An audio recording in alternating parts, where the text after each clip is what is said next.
Ingat ya teman-teman, ada peraturan yang harus kita patuhi. Yang pertama, berangkat ke sekolah. Berangkat sekolah tepat waktu, berangkat sebelum pukul 6.45. Jangan telat ya. Selalu terapkan salam, sapa, dan senyum. Memakai seragam sekolah yang rapi dan lengkap. Yang kedua, kepulangan sekolah. Pulanglah tepat waktu, jangan sampai penjemputmu menunggumu terlalu lama. Tunggu penjemputmu di area sekolah ya, dia lebih aman dan mudah dijemput.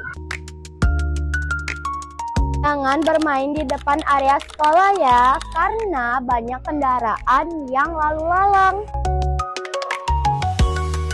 Kalau pukul 13.00 sampai 14.00 belum dijemput, tunggu di sekolah ya, jangan keluar pagar.